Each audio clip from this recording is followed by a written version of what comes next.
Good wishes.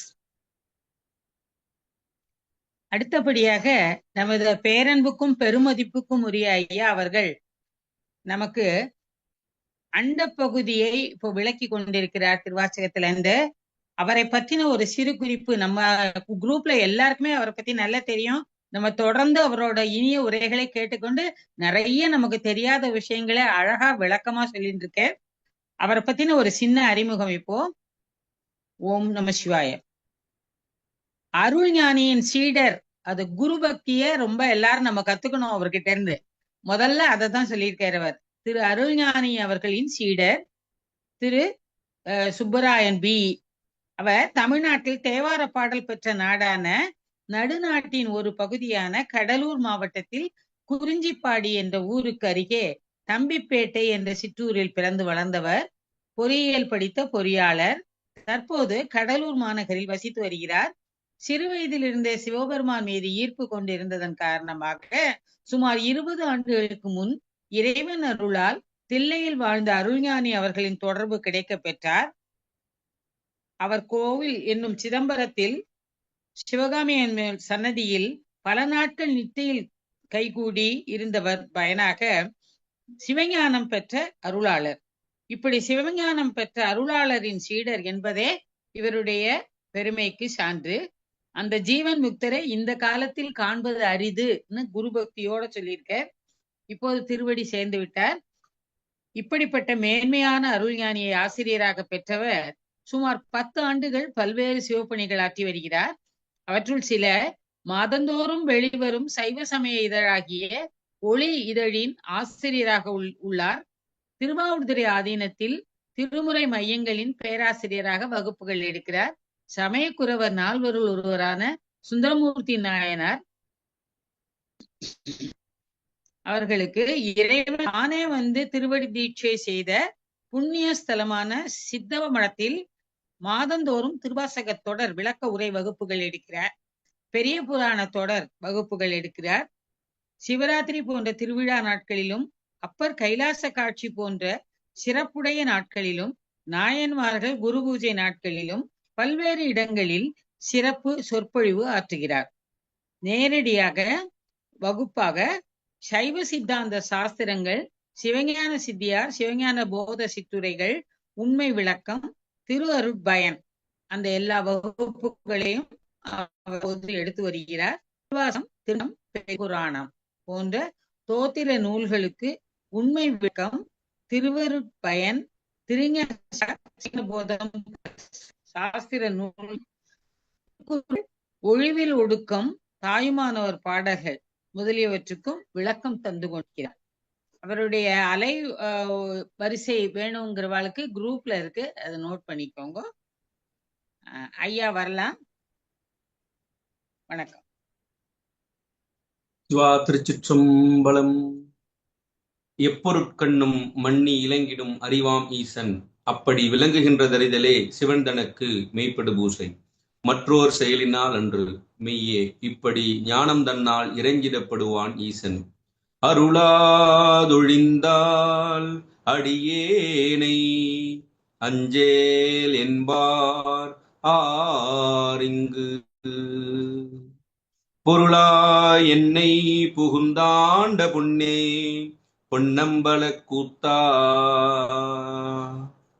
மருளார் மனத்தோடு உனை பிரிந்து வருந்து வேணை வா என்றும் தெருளார் கூட்டம் காட்டாயேல் செத்தே போனால் சிறியாரோ. சிரிப்பார் களிப்பார் தேனிப்பார் திரண்டு திரண்டு உன் திருவார்த்தை விரிப்பார். கேட்பார் மெச்சுவார் வெவ்வேறிருந்துன் திருநாமம் தரிப்பார். பொன்னம்பலத்தாடும் தலைவா என்பார் அவர் முன்னே. நரிப்பாய் நாயேன் இருப்பேனோ நம்பி இனித்தான் நல்காயே. அங்கு இங்கு எனாதபடி எங்கும் பிரகாசமாய் விளங்கும் முழுமுதற் பொருளான சிவபெருமானின் திருவடி தாமரைகளையும் மணிவாசக பெருமானின் திருவடி தாமர்களையும், எளியனை இச்செந்நெறிகளை ஆற்றுப்படுத்தி அருள்ஞானியாரின் திருவடி தாமர்களையும், குருநாதரின் திருவடி தாமர்களையும் முதற்கண் மனமொழிமையாகிய முக்கரணங்களாலே மிகப்பணிவுடன் வணங்கி எழில்ஞான பூசையாக விளங்கக்கூடிய ஞான உலா என்ற நிகழ்வினை வாரந்தோறும் எந்தவிதம் தொய்வும் இன்றி மிகச் சிறப்பாக நடத்தி வரும் மும்பை முரளியையா உள்ளிட்ட குழுவினர் அனைவரின் திருவடி தாமர்களையும், முன்பு இன்றைய நிகழ்விலே அந்த குழந்தைகள் எல்லாம் சிறப்பாக பங்கெடுத்தன அந்த குழந்தைகளையும், எனக்கு பின்னாலே பேசியிருக்கிற இலக்கிய மேகம் ஐயா அவர்களையும் அடியேன் மனம் மொழி மெய்யாகிய முக்கரணங்களாலே மிக பணிவுடன் வணங்கி மகிழ்கின்றேன். இணையம் வாயிலாக இணைந்துள்ள அன்பர் பெருமக்களையும் வணங்கி மகிழ்கின்றேன். திருச்சிற்றம்பலம். இன்றைக்கு ஞான உலா பகுதி 215, திருவாசகம் என்னும் தேன் பகுதி 39, இதுல திரு அண்டப்பகுதி 5ஆம் பகுதி. இதையெல்லாம் இவ்வளவு காலம் நம்மை எடுத்து வந்திருக்கிறான் என்று சொன்னால் இது இறைவனுடைய திருவருளும் குருவருளும் இன்றி இதற்கு சாத்தியமே இல்லை. இது இறைவனுடைய திருவருளாலும் குருவருளாலும் இது வாரந்தோறும் சிறப்பாக நடைபெறுகிறது என்பதே இதிலே நம்ம தெரிஞ்சு கொள்ளலாம். இறைவனுடைய அருள் நமக்கு பரிபூரணமாக இருக்கிறது என்பதை நம்ம தெரிந்து கொள்ளலாம். சரி, நம்ம இன்றைய பகுதிக்குள்ளே நாம் செல்லலாம். திரு அண்டப்பகுதியில் இதுகாரும் 40 அடிகள் வரை சிந்தித்திருக்கின்றோம். திருவாசக புத்தகம் உங்களுக்கு இருக்கும், இருந்ததுன்னா நீங்க அந்த வரிகளை கொண்டு நீங்கள் பார்த்தாதான் உங்களுக்கு புரியும். ஆகையால இன்றைக்கு தொடர்ந்து 41வது அடியிலிருந்து சிந்திக்க தொடங்குவோம். திருச்சிற்றம்பலம். சித்தமும் செல்லா சேட்சியன் காண்க. நம்ம ஏற்கனவே சொல்லியிருக்கோம். 29வது அடியிலிருந்து 65வது அடி வரைக்கும் இறைவனுடைய அந்த அருட்செயல்களை நமக்கு எடுத்து காட்டுவார் மணிவாசக பெருமான். அதுல ஏற்கனவே 40வது அடியில் என்ன சொல்லியிருந்தாருன்னா, சொல் பதம் கடந்த தொல்லோன் காண்க.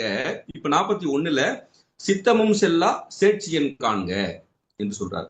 சித்தமும் செல்லா சேட்சியன் காண்க அப்படின்னு சொன்னா, சித்தம் அப்படின்னு சொன்னா நம்ம பொதுவா அந்த கரணங்கள் 4ன்னு சொல்லுவாங்க. மனம், புத்தி, சித்தம், அகங்காரம். அப்ப இந்த அந்த கரணங்கள் 4ஐயும் எடுத்துக்கணும். சித்தம் அப்படின்னு சொன்னா மனம், புத்தி, சித்தம், அகங்காரம் என்று சொல்லக்கூடிய இந்த 4 கருவிகளையும் நாம் எடுத்துக்கொள்ளணும். இதெல்லாம் தத்துவங்கள். இப்ப சித்தமும் செல்லா சேட்சியன் அப்படின்னா தூரத்தில் இருப்பவன் அர்த்தம். இப்ப சேய்மை அப்படின்னா தூரம், அண்மைனா அருகில் அர்த்தம். அப்ப சேட்சியன்னா தூரத்தில் இருக்கக்கூடியவன் அர்த்தம். அப்ப யாருக்கு சித்தமும் செல்லா சேட்சியன்னு கேட்டா, இறைவன் மனத்தால் அறியப்படுபவன் அல்லன். போன பாடல்ல சொல்லால் அறியப்படுபவன் அல்லன்னு சொன்னார். அப்ப வாக்காலும் மனத்தாலும் அறியப்படுபவன் அல்லன் இறைவன். அது நம்ம புரிஞ்சுக்கணும். இதுதான் தெய்வ சேக்கிழார் 12ஆம் திருமுறையில எப்படி ஆரம்பிக்கிறதுன்னு தெரியாம சிதம்பரத்துல நடராஜ பெருமானை வேண்டி நிற்கிறார்.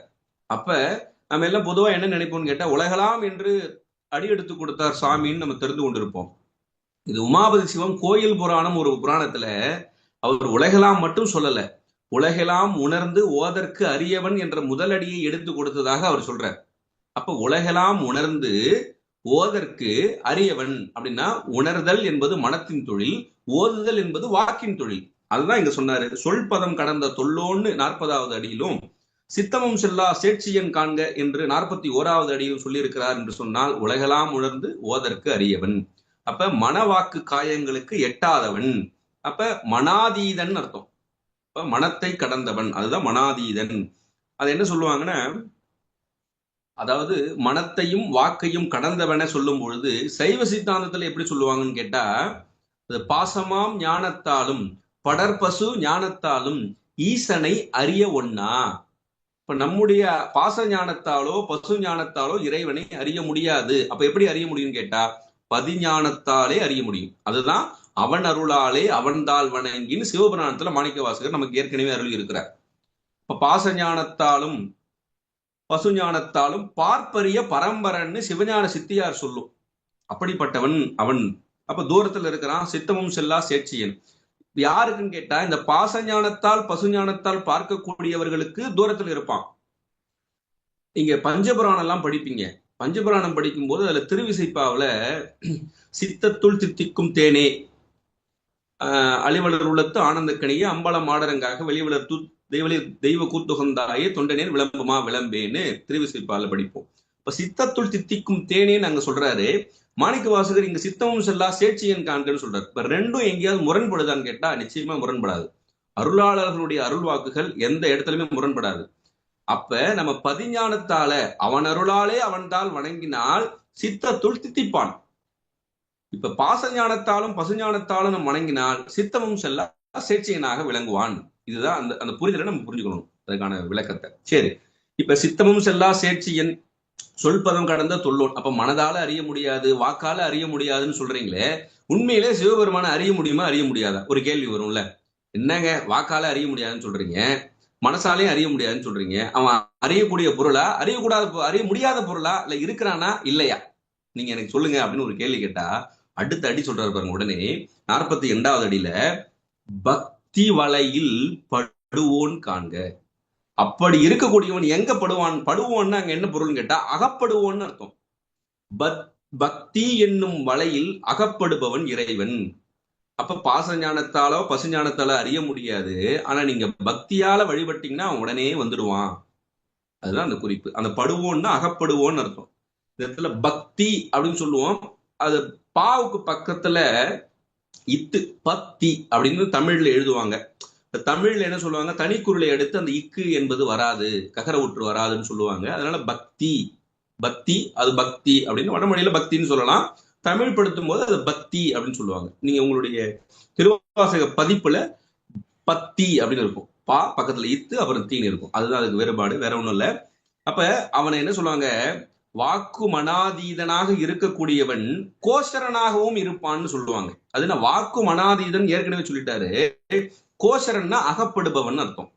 எப்படி அகப்படுவான்னு கேட்டா பக்தி என்னும் வலையில் அகப்படுவான். அதான் சொல்றாங்க. அது அழகா அப்பர் சுவாமிகள் ஒரு பாடல சொல்லுவார். பக்தியால் ஏத்தி நின்று பணிபவர் நெஞ்சத்து உள்ளார். யார் பக்தியால ஏற்றி வழிபடுகிறார்களோ அவர்களுடைய நெஞ்சத்திலே இருக்கிறான், வீற்றிருக்கிறான் என்று அப்பர் சுவாமிகள் சொல்றாரு. அப்புறம் இந்த பெரிய புராணத்துல ஒரு செய்தி சொல்லுவாங்க. அந்த பக்தியாக இருக்கக்கூடியவங்க எல்லாம் எப்படி இருப்பாங்கன்னா, பக்தி ஒண்ணு போதும், அன்பு ஒண்ணு போதும், எங்களுக்கு வீடு வரவே வேணாம், கூடும் அன்பினில் கும்பிடலே அன்றி வீடும் வேண்டா விரலின் விளங்கினார். எப்படி அந்த பக்தியினுடைய தீவிரம், பக்தி மட்டும் எங்களுக்கு போதுங்க, வீடு பேரா அது ஒரு பக்கம் இருந்துட்டு போட்டோம், சிவபெருமானிடம் கொண்ட அன்பே போதும், எங்களுக்கு பக்தியே போதும், பக்தி ஒன்றே போதும் அப்படின்னு சொல்றாங்கன்னா அப்ப அவங்களுடைய அந்த உரைப்பை நம்ம தெரிஞ்சுக்கணும். அதுதான் பக்தி தான் இருக்கிறதுலே மேன்மையானது. 63 நாயன்மார்களும் 63 நாயன்மார்களுக்கும் எப்படி இறைவன் அருள் செய்தான்னு கேட்டா அவர்கள் பக்தி காரணமாகத்தான் இறைவன் வந்தான். ஒண்ணு இல்ல, கண்ணப்ப நாயனாருடைய புராணத்தை எடுத்து பார்க்கலாம். கண்ணப்ப நாயனார் எதுவுமே படிக்காதவர். அவருடைய வெட்டு குத்து இதுதான். தடங்களுக்கு மன்னிக்கவும், இன்னைக்கு இலக்கிய மேகன் வந்து ஜாயின் பண்றதுல கொஞ்சம் ப்ராப்ளம் இருக்கு, வெளியூர்ல இருக்கார். அதனால நீங்க கண்டினியூ பண்ணி இன்னும் கொஞ்சம் லென்த்தா நீங்க கூட 2 லைன்கள்ல பேசுறதுனாலும் நீங்க பேசிக்கலாம். நேரம் இருக்கும் நக்க உங்களுக்கு இருக்கும் நக்க, உங்க சௌரியம் போல. நான் விஸ்தாரமா நீங்க பேசுறதுன்னா நிதானமா பேசிக்கலாம். ஓகே, இப்ப பக்தி வலையில் படுவோன் காண்க அப்படின்னு சொன்னதுனால இப்ப நம்ம அந்த 63 நாயன்மார்களை சொல்லும் பொழுது அதுல கண்ணப்ப நாயனார் குறிப்பா எடுத்துக்கொள்ளணும். அந்த கண்ணப்ப நாயனார் சொல்லும் போது கண்ணப்ப நாயனார் எதுவுமே படிக்காதவர், நமக்கு தெரியும், ஒரு வேடர் குலத்துல இருந்தாரு, அங்கதான் இருந்தாருன்னு பார்க்கணும். ஆனா அவர் அங்க குடிமி தேவரை பார்க்க போகும்போது அங்க சிவகோசரியார் என்று ஒரு அங்க சிவாச்சாரியார் இருந்தார். ஆனா இறைவன் யாருக்கு அங்க அருளை வழங்கினான்னு சொல்லும் போது அன்பு எங்க வெளிப்படுகிறதோ அந்த அன்புக்கு தான் அகப்படுவான் இவன். அதுதான் அந்த தன்மையை நம்ம புரிஞ்சுக்கணும். அதனாலதான் மாணிக்க வாசகரை என்ன சொல்லுவாரு, கண்ணப்பன் ஒப்பதோர் அன்பு இன்மை கண்டபின் அப்படின்னு. கண்ணப்பரோட அன்புக்கு ஒப்பா எதையாவது சொல்ல முடியுமான்னு கேட்டா எதையுமே சொல்ல முடியாது. அதை யார் சொல்றாங்கன்னு கேட்டா அதாவது மாணிக்க வாசகர் சொல்றார். இப்ப மாணிக்க வாசகர் சொல்லக்கூடியது அந்த கருத்தை நாம் எடுத்துக்கணும். அப்ப கண்ணப்பரை பத்தி வேற யாரும் சொன்ன பரவாயில்ல, மாணிக்க வாசகரே சொல்றாருன்னு கேட்டா அப்ப கண்ணப்பரோட அந்த அன்பு, அப்ப பக்தி தான் ரொம்ப முதன்மையானது, முக்கியமானது. பக்தினா வேற ஒண்ணும் இல்ல, அன்பு தான். இறைவனிடத்திலே நாம் காட்டக்கூடிய செலுத்தக்கூடிய அன்பு தான் பக்தி என்பதை நம்ம புரிந்துக்கணும். இதுல என்ன சொல்லுவாங்கன்னா ஒரு கதை சொல்லுவாங்க. அதாவது பாண்டிய மன்னன் ஒருவன் இருந்தான். அங்க பாண்டிய நாட்டுல இறைவன் எப்படி நடனம் ஆடிக்கொண்டிருப்பாருன்னு கேட்டா, அதாவது வலது கால் ஊன்றி இடது கால் தூக்கி ஆடிக்கொண்டிருப்பார்.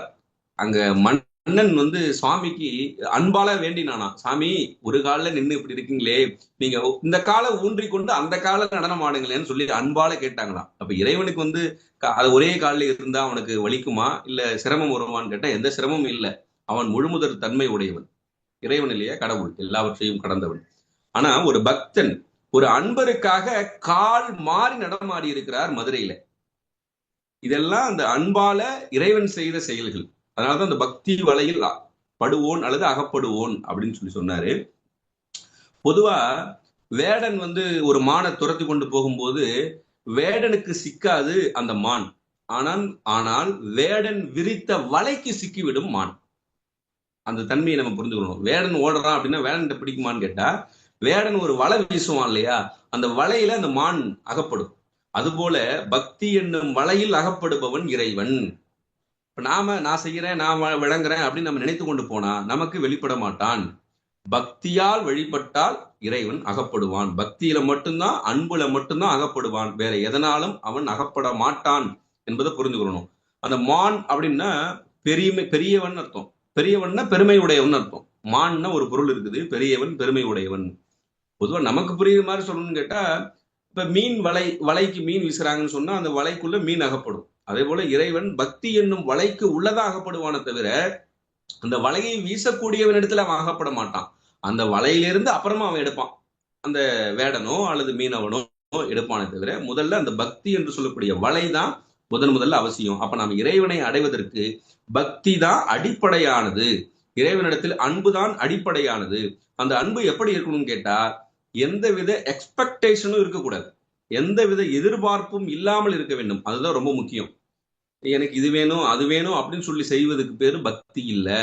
எந்தவித எதிர்பார்ப்பும் இல்லாமல் ஒரு தாய் தன்னுடைய குழந்தை இடத்துல எப்படி அந்த அன்பு செலுத்துறா, அந்த அன்பு எப்படி செலுத்தும் போது எப்படி செலுத்துறான்னு சொல்லி நமக்கு சொல்ல தேவையில்லை இல்லையா. அந்த அந்த அன்பை விட அதிகமா இருக்கும். ஏன்னா அவன் அப்படிதான் இருக்கான்.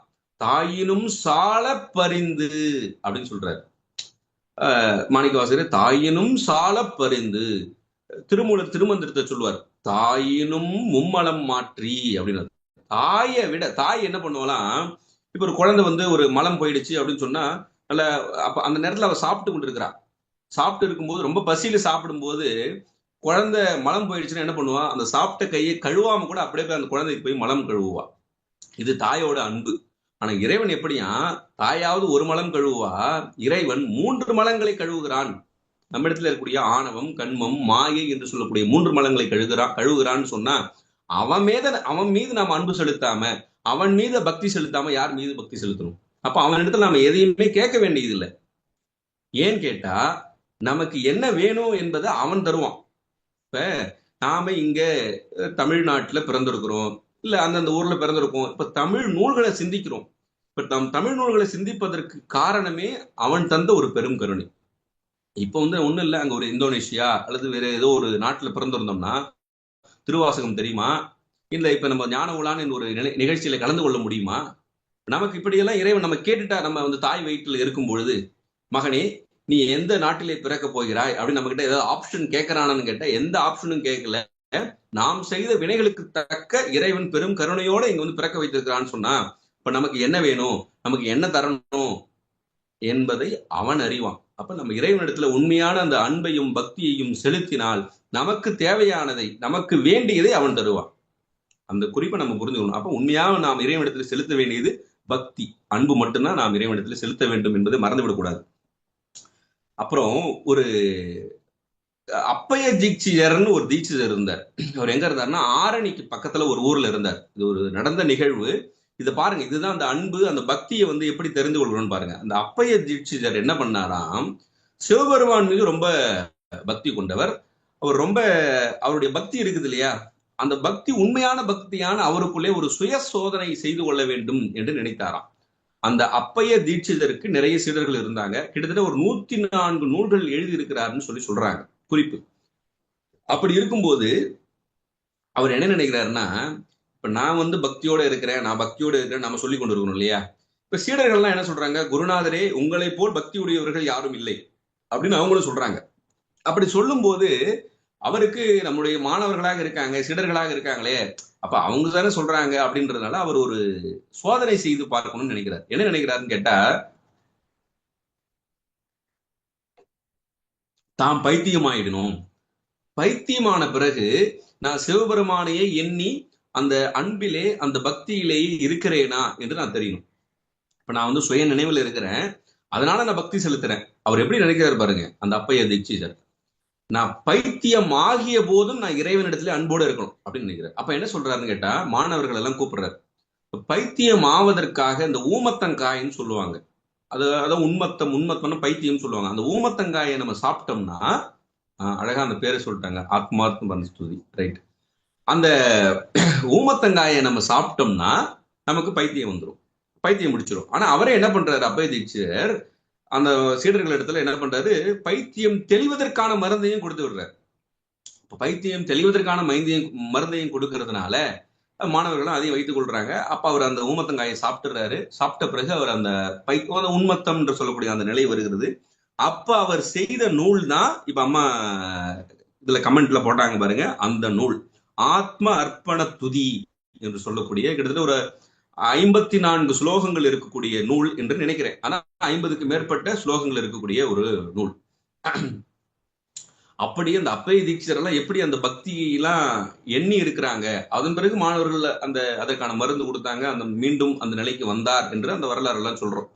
அப்படி அந்த பக்தி வலையில் படுவோம்னா எப்படி பக்தி இருக்கணும் அப்படின்றத நம்ம அப்பைய தீட்சிதரை பார்த்து நம்ம வந்து தெரிந்து கொள்ள வேண்டும், அறிந்து கொள்ள வேண்டும். அப்புறம் அருளாளர்கள் எல்லாருமே அப்படிதான் சொல்லியிருக்கிறாங்க. இப்ப சாமி எனக்கு ஒண்ணு செஞ்சாதான் நான் திருப்பி அவனை போய் பக்தி செலுத்துவேன், நான் போய் சாமி கும்பிடுவேன் அப்படின்னு சொல்றது இல்லை. ஞானசம்பந்தர் சொல்றார், இடரினும் தளரினும் எனது ஒரு நோய் தொழுவினும். எனக்கு எல்லாம் நடந்தாலும் துன்பம் வந்தாலும் சரி, உனகழல் விடுவேன் அல்லேன், உன்னை விடமாட்டேன். ஏன்னா இதுவரைக்கும் சுவாமி நமக்கு செஞ்சிருக்கிறாரு இல்லையா, அந்த கருணையை எண்ணி பார்க்கணும் இல்லையா. இது வரைக்கும் அவர் நமக்கு செஞ்சாரு, யார் செய்வா? எண்ணற்ற பிறவிகள்ல நமக்கு என்னென்ன தரணுமோ எல்லாம் கொடுத்துருக்காரு. இப்படி ஒரு மனித பிறவி கொடுத்தாரு, அதுவே பெரிய விஷயம். அரிது அரிது மானிடராய் பிறத்தல் அரிதுன்னு நாங்க அவை பாட்டி. இந்த மனித பிறவி கொடுத்தாரே, அதுக்கே அவர் நம்ம வந்து நாள்தோறும் வணங்கி கொண்டே இருக்கணும். அப்ப அததான் அவரு. அது மட்டும் இல்லாம காரைக்கால் அம்மையார் சொல்றாரு, இடர் களையாரேனும் எமக்கு இறங்காரேனும். எனக்கு துன்பத்தை போக்கல, எனக்கு கீழே இறங்கி வரல, எப்படி இருந்தாலும் நான் அவரை வணங்கி கொண்டே இருப்பேன்னு காரைக்கால் அம்மையார்னு சொல்றாங்க. சுந்தரமூர்த்தி சுவாமி சொல்றாரு, வழிக்கு வீழினும் நின் திருப்பெயர் அல்லார் மற்ற நான் அறியன் மறுமாற்றம். எனக்கு வேற எதுவும் தெரியாதுப்பா, நான் எந்த நிலைக்கு போனாலும் உன்னதான் தெரியும் அப்படின்னு சுந்தரமூர்த்தி சுவாமிகளும் சொல்றாரு. இப்ப எல்லா அருளாளர்களும் என்ன சொல்றாங்க, இறைவன் நமக்கு ஒண்ணு செஞ்சாதான் நான் திரும்ப பக்தி செலுத்துவேன்லாம் இல்ல, எனக்கு துன்பம் வந்தாலும் சரி, என்ன செஞ்சாலும் சரி, உன்னிடத்துல நான் அன்பை செலுத்துவேன், பக்தியை செலுத்துவேன்னு சொல்றாங்க. அந்த தன்மையை நம்ம புரிந்துக்கணும். ஏன்னு கேட்டா, இதுவரைக்கும் நாம இறைவன் நமக்கு செஞ்ச கருணையை எண்ணி பார்க்கும்போது அந்த பக்தி மேலிடணும். நமக்கு துன்பம் வருது அப்படின்னு சொன்னா என்ன அர்த்தம் கேட்டா, அந்த துன்பத்தை சாமி கொடுக்கல, இறைவன் கொடுக்கல, நாம் செய்த வினை காரணமாக அது வருகிறது என்பதற்கு நம்ம புரிஞ்சுக்கணும். அந்த புரிதல் இருந்தால், இப்ப நமக்கு ஒரு துன்பம் வருகிறதுன்னு கேட்டா, நாம எப்போதோ செய்த அந்த ஒரு வினை, அந்த வினை தான் இப்ப நமக்கு ஒரு துன்பமா வருகிறது என்ற உணர்வு நம்மிடத்தில் இருந்தா, இதை நமக்கு இந்த துன்பத்தை நாம் அனுபவித்து நுகர்ந்து கழித்து விட்டால் நம்முடைய வினைகள் எல்லாம் நீங்கிவிடும்.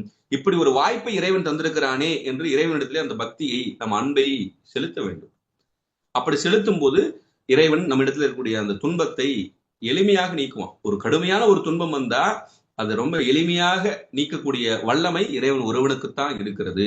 அந்த எண்ணத்துல இருக்கும்போது இறைவன் நம்மை கைவிடவே மாட்டான், நிச்சயமா கைவிட மாட்டான். அந்த நம்பிக்கை நம்ம இடத்துல இருக்க வேண்டும். அந்த பக்தி அப்படிதான் இருக்கணும் அப்படின்னு சொல்லி நம்ம தெரிஞ்சுக்கணும்.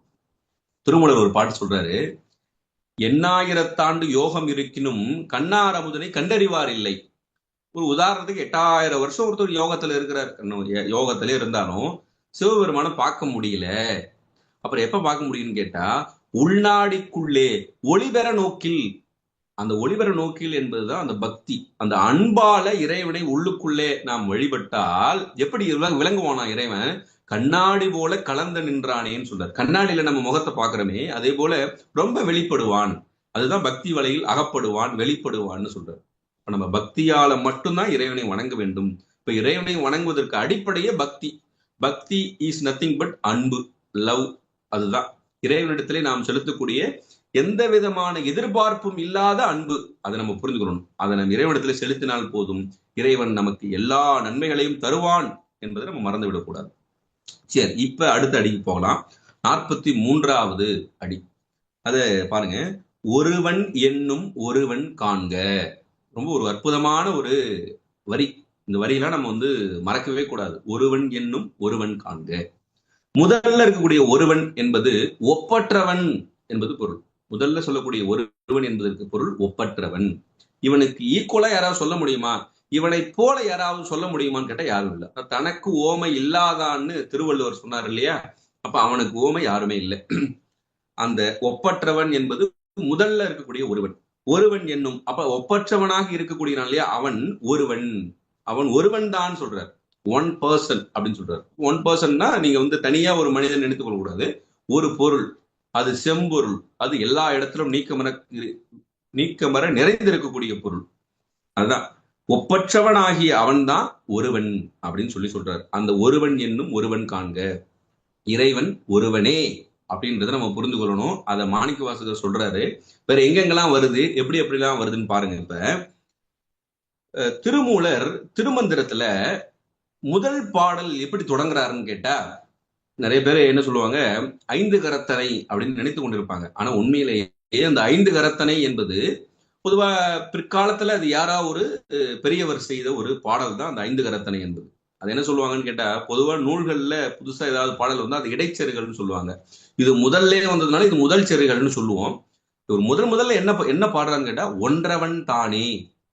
இதுதான் திருமூலர் திருமந்திரத்துல பாடக்கூடிய முதல் பாடல்.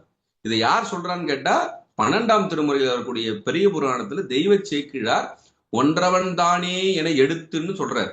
இப்ப திருமூலர் முதல்ல அவர் என்ன சொல்றாருன்னா, ஒன்று அவன் தானே. அப்ப இறைவன் ஒருவன். இங்க ஒருவன் என்னும் ஒருவன் காண்கன்னு சொன்னார் இல்லையா? திருமூலரும் அதான் சொல்றாரு. நமக்கெல்லாம் தெரிந்த ஒரு திருமந்திரம், ஒன்றே குலம் ஒருவனே தேவன். அதுவும் திருமூலர் தான் நமக்கு எடுத்துக்காட்டார். ஒன்றே குலம் ஒருவனே தேவன். இந்த ஒருவனே தேவன் சொல்றாரு இல்லையா? அதுதான் ஒருவன் என்னும் ஒருவன் காண்க. அப்புறம் பாருங்க, அப்பர் சுவாமிகள் உலகுக்கு ஒருவனாய் நின்றாய் நீயே அப்படின்னு சொல்றாரு. உலகுக்கு ஒருவனாய் நின்றாய் நீயே. உலகுக்கு கடவுள் இறைவன் முழுமுதற் பொருள்னு கேட்ட நீ ஒருத்தவன் தான் அப்படின்னு சொல்றாரு அப்பர் சுவாமிகள். அப்புறம் சித்தர் பாடல்ல சொல்லுவாங்க, பட்டினத்தார் எல்லா பாடலும் சொல்லுவாங்க, ஒன்றென்று தெய்வம் உண்டென்று. தெய்வம் இருக்குதுன்னு முதல்ல நம்பு. அந்த தெய்வம் ஒன்று என்று இரு. இந்த தெய்வம் ஒன்றுதான், இறைவன் ஒருவன் தான் அப்படின்றத நம்ம புரிஞ்சுக்கணும். ஏன்னா பல வகை தெய்வங்கள் இருப்பதாக நாம் இருக்கக்கூடாது. ஒருவன் என்னும் ஒருவன் காண்க என்பதற்கு இதுதான் பொருள்.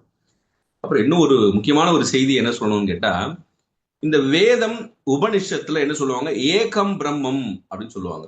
ஏகம் பிரம்மம் அப்படின்னு சொல்லுவாங்க. ஏகம் பிரம்மம்னா என்ன பொருள்னு கேட்டா, பிரம்மம் தான் எல்லாவாகவும் இருக்கிறது என்பது பொருள் அல்ல. இதுதான் நம்ம சைவ சித்தாந்தத்துல நமக்கு சொல்லக்கூடிய செய்தி.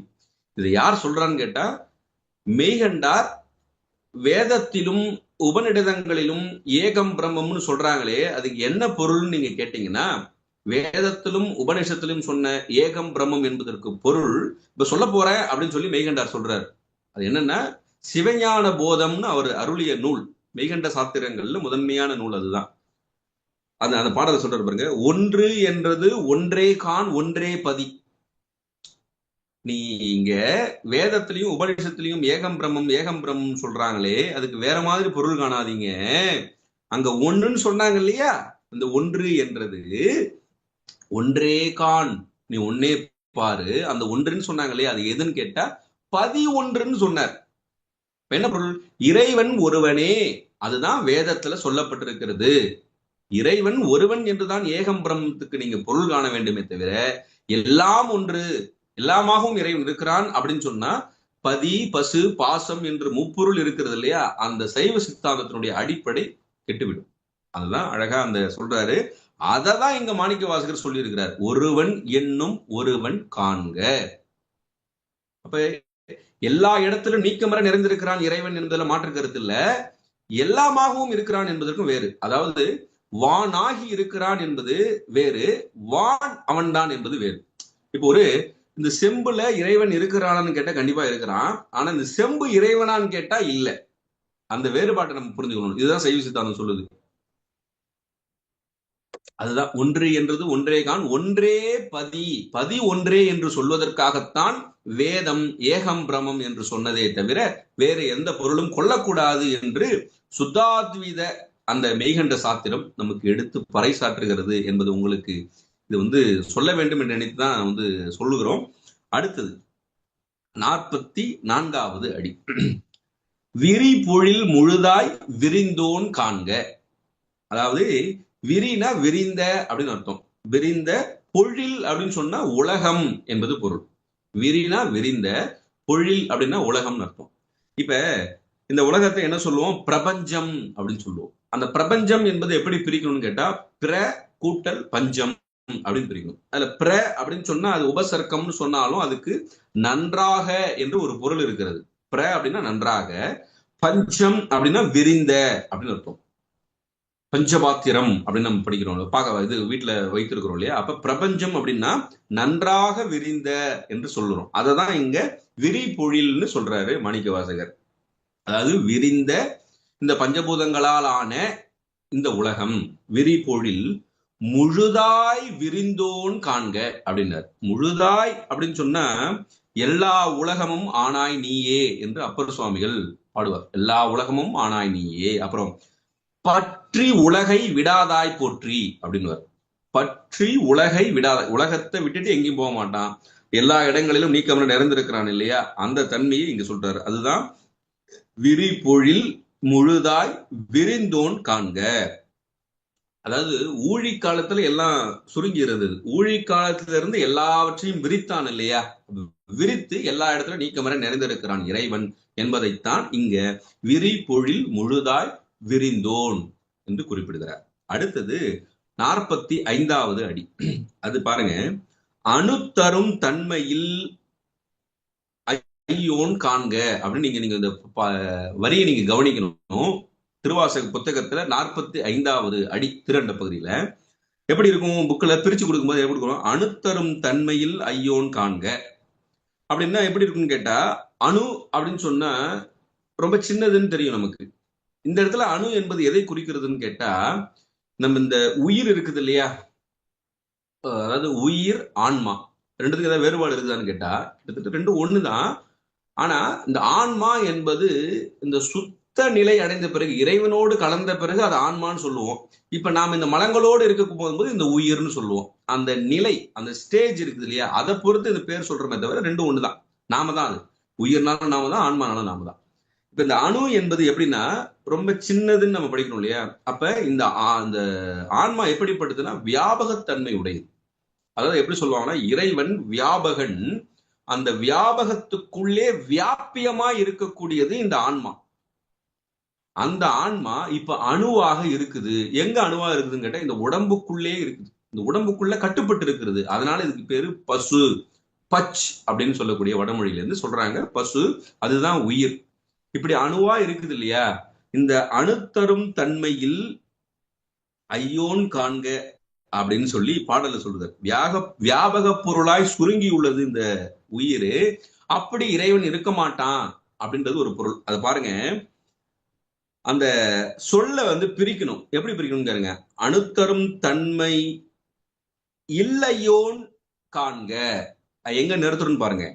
அணுத்தரும் தன்மை, அப்புறம் இல்லையோன், அது ஒன்னா வச்சுக்கணும். இல்லையோன் அப்படின்னா இப்ப உயிருக்கு தான் இந்த அணுத்தன்மை இருக்குது, இறைவனுக்கு இந்த அணுத்தன்மை இல்ல.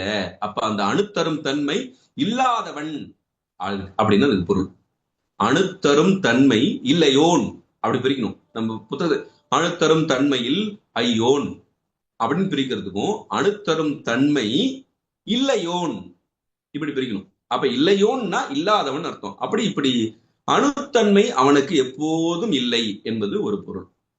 அதை இன்னும் எப்படி பிரிக்கலாம்னு கேட்டா, அணுத்தரும் தன்மை இல். அணுத்தரும் தன்மை இல்னா அங்கேயே இல்லைன்னு அர்த்தம். இப்ப அணுத்தரும் தன்மை இவனுக்கு இல்ல, இல்லாத இவன் எப்படிப்பட்டவன் கேட்டா ஐயோன் அப்படின்னு பிரிக்கணும். அணுத்தரும் தன்மை இல், அணுத்தரும் தன்மை கூட்டல் இல் கூட்டல் ஐயோன் இப்படி பிரிக்கும் பொழுது அணுத்தரும் தன்மை இல்லாதவன், அந்த இல்லே முடிஞ்சு போச்சு, இல்லாதவன். அப்புறம் ஐயோன்னா என்ன பொருள்னு கேட்டா, இந்த ஐயோன் என்பதற்கு என்ன பொருள் சொல்லலாம்னு கேட்டா 3 பொருள் சொல்லலாம். ரொம்ப வியப்பாக இருக்கக்கூடியவன் ஒரு பொருள், தலைமை உடையவன், தலைவன், ஐனா தலைவன் ஒரு பொருள், அப்புறம் அழகிய வடிவம் உடையவன் பொருள். ஐனா ஐயோன்னா அழகானவன், தலைவன், வியப்பானவன், இப்படி 3 பொருள் சொல்லலாம். இந்த 3 பொருளுமே இறைவனுக்கு பொருந்தும். அதுதான் அந்த அணு, அதாவது அணு போன்ற தன்மையை உடைய. அப்புறம் இன்னொன்னு இருக்கு, நுட்பமானவன் அர்த்தம். ஐயோன்னா நுட்பமானவன் என்ற ஒரு பொருள் இருக்குது. அப்ப நுட்பமானவன், அப்ப அணு போன்ற தன்மையை உடைய, அந்த அணுத்தரும் தன்மையில் ஐயோன் அப்படின்னு நம்ம நேராவே பொருள் எடுக்கலாம். அணுத்தரும் தன்மையில் ஐயோன், ஐயோன்னா நுட்பமானவன் அப்படின்னு ஒரு பொருள் இருக்குது. இந்த ஒரு பொருள் எடுத்துக்கொண்டீங்கன்னா நம்ம இப்ப பதிப்புல எப்படி இருக்கோ அப்படியே பொருள் எடுக்கலாம். அணுத்தரும் தன்மையில் ஐயோன்னா அதுக்கு என்ன பொருள் பாருங்க, அணு போன்ற தன்மையுடைய நுண்ணியன்னு அர்த்தம். அப்ப அணுவுக்கு அணுவாய் அப்படின்னு சொல்றோம்ல, அந்த பொருள் அங்க வரும். அணுவுக்கு அணுவாய் அப்படின்ற ஒரு பொருள் தான் அணுத்தரும் தன்மையில் ஐயோன். அந்த தன்மையில ஐயோன். அப்புறம் தான் 2வது போய்க்கும்போது அணுத்தரும் தன்மை இல்லையோன், இது 2வது பொருள். 3வது அணுத்தரும் தன்மை இல், அதுல இல்லாதவன் போயிடுச்சு. ஐயோன்னு சொன்னா அவன் அப்படிப்பட்ட வியப்புக்குரியவன், அப்படிப்பட்ட தலைவன். உங்களுக்கு புரியும் நினைக்கிறேன். அப்படி 3ஆகவும் இந்த தொடரை நம்ம பிரித்து பொருள் காணலாம். அந்த அணுத்தன்மை நமக்கு எப்ப வரும்னு கேட்டா, நாம இந்த மலத்தால கட்டுப்பட்டு இருக்கிறோம். குறிப்பா அந்த ஆணவ மலம் என்று சொல்லக்கூடியது. இப்படி இந்த ஆணவ மலத்தால் தரப்படும் அந்த தன்மை இல்லாத வியப்புக்குரியவன் அவன். அந்த வியப்புன்னு பொருள் எடுத்தா அணுத்தரும் தன்மையில் ஐயோன், ஐனா வியப்புன்னு சொன்னோம்ல. ஏன் அந்த வியப்பு வருகிறதுன்னு கேட்டா அதை நம்ம சிந்திச்சு பார்க்கணும். இந்த ஆணவ மலம் எங்க இருக்குதுன்னு கேட்டா நம்ம கூட தான் இருக்குது. இறைவனும் இங்கதான் இருக்கிறான், ஆணவ மலமும் இங்கதான் இருக்குது. இந்த ஆணவ மலம் நம்மை போய் பற்றுகிற தவிர இறைவனை பற்றுவதில்லை. அதுதான் அந்த வியப்பு. வியப்புக்கு காரணம் அதுதான். அது ஏன் பற்றல அப்படின்னு சொல்லி சைவ சித்தாந்தத்துல ஒரு உதாரணம் சொல்லுவாங்க. அதாவது என்னன்னா, இந்த கடல் இருக்கிறது. கடல் அப்படின்னு சொன்னா நீங்க கடல்ல இருக்கக்கூடிய நீருன்னு நீங்க வந்து பொருள் எடுத்துக்கொள்வீங்க. கடல் அப்படின்னு சொன்னா கடல் வியாபகமாக இருக்கக்கூடிய அந்த ஸ்பேஸ், அந்த வெளி, அதுதான் நம்ம கடல்னு எடுத்துக்கணும். இப்ப அதுக்குள்ள என்னென்னலாம் இருக்குது பாருங்க. கடல், அது கடல் வியாபகம், கடல் நீர், அப்புறம் கடல் நீருக்குள்ள உப்பு. இது 3 இருக்குது. இந்த 3ஐயும் இறைவனுக்கு ஓமையாக அந்த வெளி என்று சொல்லக்கூடிய கடல் வியாபகமாக இருக்கக்கூடிய அந்த ஸ்பேஸ இறைவனுக்கு ஓமையா நம்ம எடுத்துக்கொள்ளணும். அந்த கடல் தண்ணி இருக்கு இல்லையா, அந்த நீர், அது நமக்கு ஆன்மாவுக்கு ஓமையாக எடுத்துக்கொள்ளணும். அதுல உப்பு இருக்குது இல்லையா, அந்த உப்பு தான் இந்த ஆணவ மனத்துக்கு ஓமையா சொல்லணும். இந்த உப்பு இருக்குது இல்லையா, உப்பு போய் தண்ணியை பற்றுமே தவிர, தண்ணியில உப்பு கலந்துருக்கும். அந்த வெளி என்று சொல்லக்கூடிய ஸ்பேஸ போய் இந்த உப்பு பிடிக்குமான்னு கேட்டா பிடிக்காது, பற்றாது. அதே போல இந்த ஆணவ மலம் என்பது ஆன்மாவை பற்றுமே தவிர இறைவனை பற்ற முடியாது. அதனால தான் அந்த வியப்பு, ஆணவத்தால் தரப்படும் தன்மை இல்லாத வியப்புக்குரியவன், அணுத்தரும் தன்மையில் ஐயோன் அப்படின்னா வியப்புக்குரியவன். இப்ப தலைவன்னா தலைவன் நம்ம பொருள் டைரக்டா பொருள் எடுத்துக்கலாம். இப்ப இதுக்கு எப்படி நம்ம பொருள் எடுக்கணும்னு பாருங்க. முதல்ல அணுத்தரும் தன்மையில் ஐயோன் காண்க அப்படின்னு சொன்னா அணு போன்ற தன்மையுடைய நுண்ணியன் ஒரு பொருள். 2வது அணுத்தரும் தன்மை இல்லையோன் காண்க, அந்த அணுத்தன்மை இவனுக்கு இல்ல. அப்புறம் அணுத்தரும் தன்மையில் இல்லாதவன் அவன் ஆச்சரியப்படக்கூடியவன், அப்ப வியப்புக்குரியவன். ஐயோன்னு சொன்னா அங்கதான் இந்த கடல், கடல் நீர், அந்த உப்புன்னு சொன்னோம். அப்ப இறைவனை போய் பற்றல, அவனுக்கு அணுத்தன்மை வராது. இப்படி ஒன்று சொன்னோம். அப்புறம் அந்த ஐ என்பதுக்கு அழகுன்னு ஒரு பொருள் சொன்னோம் இல்லையா, அது எப்படி எடுத்துக்கணும்னு கேட்டா அணுத்தன்மை வாய்க்கப் பெறாத அழகுடையவன். அப்ப இந்த ஆணவ மலத்தால கட்டுப்படாத அழகுடையவன் என்று இப்படியெல்லாம் இதுக்கு பொருள் சொல்லலாம் என்று நம்ம நுட்பமாக சிந்திக்கணும். சரி, அப்புறமா 46வது அடி, இணைப்பெறும் பெருமையில் ஈசன் காண்க அப்படின்னு சொல்றாரு. இதுல இணைப்பு அரும் அப்படின்னு சொன்னாலும் என்ன அர்த்தம் கேட்டா ஒப்பற்ற, ஒப்பற்ற தனக்கு ஓமை இல்லாதான்னு இப்ப நம்ம வந்து திருக்குறள் சொன்னோம் இல்லையா, அப்படி ஒப்புமை இல்லாதவன் அவன், ஒப்பற்றவன் அவன். அப்படி ஒப்பற்றவன். அதாவது இதுக்கு என்ன பொருள்னு கேட்டா, இணை ஒருவர் தாம் அல்லாமல் யாரும் இல்லாருன்னு அப்பர் சுவாமிகள் தன்னுடைய தேவாரத்துல சொல்லுவார். இவருக்கு ஈக்குவலா யாராவது சொல்ல முடியுமான்னு கேட்டா சொல்ல முடியாது. நம்ம கூட ஒப்பு என்பது வேறு, ஓமை என்பது வேறு என்பதை உங்களுக்கு ஏற்கனவே சொல்லி இருக்கிறோம்னு நினைக்கிறேன். நம்ம சென்ற சிந்தனையிலோ அதுக்கு முதல் சிந்தனையில சொன்னோம். ஒப்பு என்பது வேறு, ஓமை என்பது வேறு. ரெண்டுத்தையும் கடந்தவன். ஒப்பு ஓமை இல்லாதவன், ஒப்பிலி ஓமை இலி, ரெண்டும் இல்லாதவன் அவன் அப்படின்னு பார்த்திருக்கிறோம். அப்ப இணை ஒருவர் தாமல்லால் யாரும் இல்லார் என்று அப்பர பெருமான் சொன்னதுதான் இணைப்பெறும் பெருமையில் ஈசன் காண்க அப்படின்னாரு. இணைப்பெறும்னா ஒப்பற்ற, பெருமையில் ஈசன் அப்படின்னு சொன்னா, ஈசன் அப்படின்னு சொன்னா தலைவன் ஒரு பொருள் இருக்கிறது, எல்லா விதமான ஐஸ்வர்யங்களையும் உடையவன் ஒரு பொருள் இருக்கு. ஈசன் அப்படின்னு சொன்னா எல்லா விதமான ஐஸ்வர்யமும் உடையவன். அப்ப பெருமையில் ஈசன் கேட்டா சகல ஐஸ்வர்யங்களையும் அதிகாரத்தையும் உடையவன் அர்த்தம். அந்த பெருமையில் ஈசன் என்பதற்கு என்ன பொருள்னு கேட்டா சகல ஐஸ்வர்யங்களையும் அதிகாரத்தையும் உடையவன் பொருள். இப்ப என்னன்னு கேட்டா இப்ப நாமெல்லாம் நம்ம எடுத்துக்கிட்டோம்னு கேட்டா சில பேரு ஆபீஸ் போறாங்க, வேற வேலை இடத்துல போறாங்கன்னா அவங்க பெரிய ஒரு மேனேஜர் ரேங்க்ல இருப்பாங்க. அவங்க வந்து பாஸ் இருப்பாங்கன்னா அவங்களுக்கு கீழே இருக்கக்கூடிய எல்லாருமே வந்து அவரை பார்த்து பயப்படுவாங்க, ரொம்ப அதிகாரத்துல இருப்பாங்க. அவர் வீட்டுக்கு வந்தாருன்னா வீட்டுல இருக்கக்கூடிய வீட்டம்மாவை பார்த்துட்டு அவர் பயப்படுவார். அப்ப அதிகாரம் என்பது அவருக்கு ஒரு இடத்துல இருக்கும், இன்னொரு இடத்துல இருக்காது. இன்னும் சில பேர் என்ன பண்ணுவாங்க, வீட்டுல மட்டும் மிரட்டுவாங்க, வெளியில போனா அப்படியே பயந்து கொண்டு அப்படியே வருவாங்க. அப்ப அங்க அதிகாரம் வீட்டுல மட்டும் தான் அவங்களுடைய அதிகாரம் இருக்கும். அதை நம்ம சொன்னோம் இல்லையா, ரொம்ப விளையாட்டா சொல்லும் போது வீட்டுல என்ன சிதம்பரம் ஆட்சியா இல்ல மதுரை ஆட்சியான்னு கேட்பாங்க. சிதம்பரம் ஆட்சினா இவர் வீட்டுல இருக்கும் ரொம்ப டாமினேட் பண்றாருன்னு அர்த்தம். மதுரை ஆட்சினா வீட்டம்மா டாமினேட் பண்றாங்கன்னு அர்த்தம். அப்புறம் சில பேர் சொல்லுவாங்க தஞ்சாவூர் ஆட்சின்னுவாங்க. அப்ப எது சொன்னாலும் தலையாட்டிக்கிறது, தலையாட்டி பொம்மை, அதை சொல்லுவாங்க இல்லையா. இதெல்லாம் உங்களுக்கு தெரிஞ்சதுதான். ஆனா இறைவன் எப்படிப்பட்டவன் கேட்டா எல்லா இடங்களிலும் சகல ஐஸ்வர்யங்களையும் அதிகாரத்தையும் உடையவன் அவன். அதனாலதான் இங்க சொன்னாரு பெருமையில் ஈசன் காண்க என்று சொன்னார். அதை இணைப்பெறும் பெருமையில் ஈசன் காண்க. அப்புறம் 47வது அடி அது அழகா சொன்னாரு, அரியதில் அரிய அரியோன் காண்க. 3 அரிய சொன்னார் பாருங்க. என்ன சொல்லிருக்கலாம், அரியதில் அரியோன் காண்கன்னு சொல்லிருக்கலாம். ஆனா அரியதில் அரிய அரியோன் அப்படின்னா எப்படி இறைவன் இருக்கிறான்னு பாருங்க. அப்ப எவ்வளவு ரொம்ப எளிமையா இறைவனை வந்து நம்ம வந்து அடைந்து விடலாமான்னு கேட்டா ரொம்ப எளிமையா அடைய முடியாது.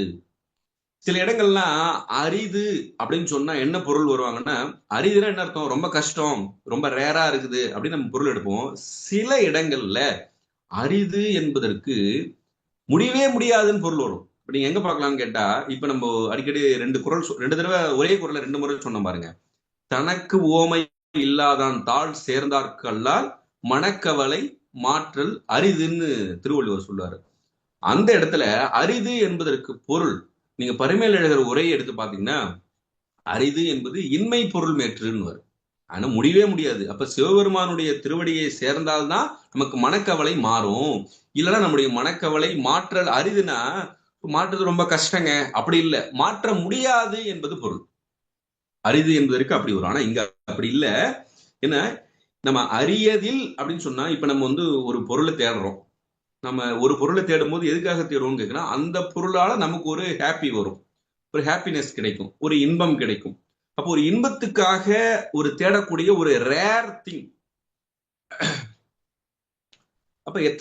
அப்ப இன்பத்துக்காக தேடும் அரிய பொருள்கள் இருக்குதுன்னு கேட்டா அந்த பொருள்களை விட அரியவன் சிவபெருமான். அதுதான் சொல்றாரு, அரியதில் அரிய அரியோன் காண்க. இப்படி சொல்றாரு அந்த அந்த வரிகள்ல. அது இன்பத்துக்காக தேடும் அரிய பொருள்களிலும் அரியவன். அப்ப அவ்வளவு சூக்குமமானவன், அவ்வளவு நுட்பமானவன் என்பது பொருள். அதாவது அதை இன்னும் எப்படி சொல்றாங்க, உரையாசிரியர் சொல்லும்போது சொல்றாங்க, எப்பொருளை வேத ஆகம புராணங்கள் பொதுவாக சொல்கின்றனவோ அப்பொருளுக்கு சிறப்பாக விளங்குபவன் நாதன். நாதன் அவன் தலைவன். நமச்சிவாய வாழ்க நாதன் தாழ் வாழ்கன்னு சொல்றான் இல்லையா. ஆதலால இறைவன் வெளிப்பட்டு அருளுவான். ஆனா அவன் அரியவன். ஆனா எப்படிப்பட்டவன் கேட்டா இந்த வேதம் ஆகமும் புராணங்கள்லாம் ஒரு பொருளை பொதுவா சொல்லுதுன்னு கேட்டா அந்த பொருளுக்கு சிறப்பாக விளங்கக்கூடியவன் இறைவன். அதனாலதான் அரியதில் அரிய அரியோன் அப்படின்னு 3வது தடவை அந்த அரியோன் என்ற ஒரு சொல்லாட்சியை நமக்கு மாணிக்க வாசகர் பயன்படுத்தி இருக்கிறார்னு பார்க்கிறோம்.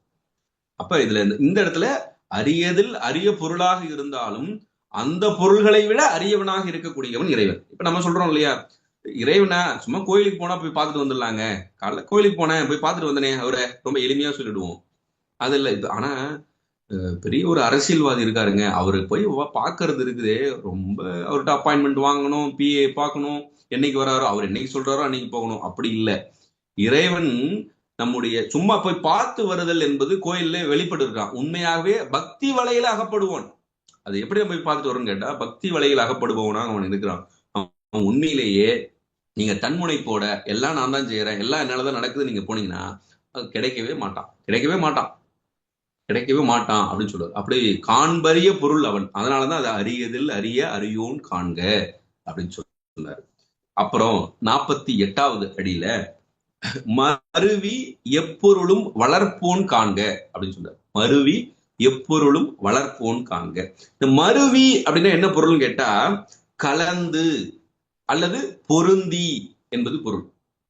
எப்பொருளும் வளர்ப்போன் காண்கன்னு சொல்றாரு. எப்பொருளும் வளர்ப்போம்னா இந்த உலகத்துல இருக்கக்கூடிய பொருள்களை பொதுவா 2 வகையை பிரிக்கலாம். ஒன்று அறிவுடைய பொருள், இன்னொன்று அறிவில்லாத பொருள். அதாவது லிவிங் திங்ஸ், நான் லிவிங் திங்ஸ் அப்படி சொல்லுவோம் இல்லையா? அப்ப அந்த அறிவுடைய பொருள் இருந்தாலும் சரி, அறிவற்ற பொருளாக இருந்தாலும் சரி, 2 பொருள்களையும் வளர்க்கக்கூடியவன் இவன். இது எப்படின்னு பாப்போங்க. அந்த பொருள்களுக்குள்ளே கலந்து இருக்கிறான். அது எப்படின்னு பாருங்க. அறிவில்லாத பொருள்கள் இயக்கத்தை செய்கிறான். இப்ப பஞ்சபூதங்கள் இயங்குவதற்கு காரணம் அவன்தான். சூரியன் சந்திரன் இயங்குவதற்கு காரணம் அவன்தான். அதனால நம்ம ஒரு பாட்டு படிப்போம்ல, அடிக்கடி சொல்லுவோம், சூரியன் வருவது யாராலே, சந்திரன் வருவது எவராலே அப்படின்னு சொன்னா யாரால அப்படின்னு ஒரு வினா நிக்குதுன்னா அதுக்கு ஆன்சர் அது இறைவனால, அது சிவபெருமானால அப்படின்னு நமக்கு பதில் சொல்லணும். அதுதான் அதுக்கு பொருள். இப்ப வந்து இரவு பகல் இதெல்லாம் மாறி மாறி வருகிறது. இதெல்லாம் சரியான ஒழுங்குமுறையில் வருகிறது. இதுக்கெல்லாம் காரணம் யாருன்னு கேட்டா, இதையெல்லாம் இயக்குவிப்பவன் யாருன்னு கேட்டா இறைவன். அதனாலதான் எப்பொருளும் வளர்ப்போன்னு கேட்டா இந்த சடப்பொருளாக இருக்கக்கூடிய அறிவில்லாத பொருளாக இருக்கக்கூடிய அந்த நான் லிவிங் திங்ஸ் சொல்றோம் இல்லையா, அந்த பஞ்சபூதங்களாக இருந்தாலும் சரி, சூரியன் சந்திரனாக இருந்தாலும் சரி, எல்லாவற்றையும் இயக்கக்கூடியவன் அவன். அதுதான் அறிவில்லாத பொருள்களுக்கு வளர்க்கக்கூடிய தன்மை. அப்ப நம்ம வந்து சொல்றோம்ல இரவு பகல். அப்ப காலையில சூரியன் வருகிறார், மறைகிறார். அதெல்லாம் நமக்கு வந்து இந்த ரொட்டேஷன், பூமி ரொட்டேட் ஆகுது. இதெல்லாம் எப்படி அவன் வந்து நடத்துக்கிறான்னு கேட்டா இறைவன் தான் நடத்துக்கிறான். அதுதான் எப்பொருளின் வளர்ப்போன் என்பதுல அறிவில்லாத பொருள்களுக்கு. அறிவுடைய பொருளாகிய நமக்கு எப்படி அவன் வளர்க்கிறான்னு கேட்டா அறிவுடைய பொருளில் அவற்றின் அறிவை வளர்க்கின்றான்னு அர்த்தம். இப்ப நம்முடைய அறிவை வளர்க்கிறான்.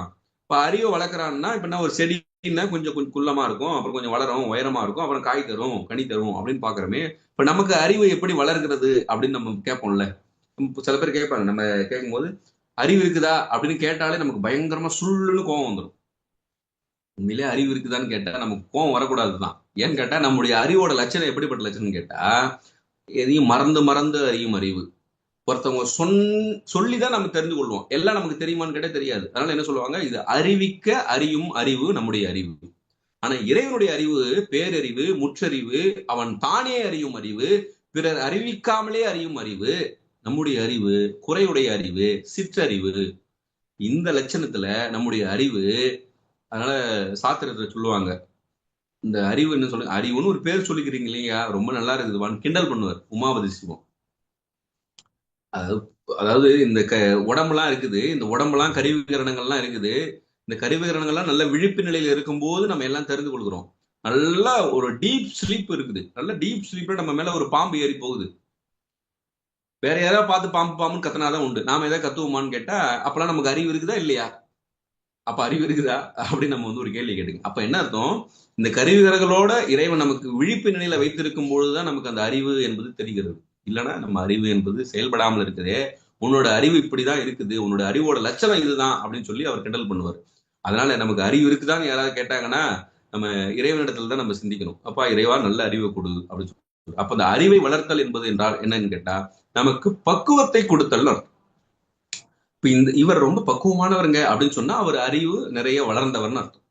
இதுதான் அதுக்கு அர்த்தம். அப்ப அறிவை வளர்த்தல் என்றால் நம்மை பக்குவப்படுத்துதல் அர்த்தம். அப்ப இறைவன் அறிவுடைய பொருள்களில் அவற்றின் அறிவை வளர்க்கிறான்னு கேட்டா நம்மை பக்குவப்படுத்துகிறான்.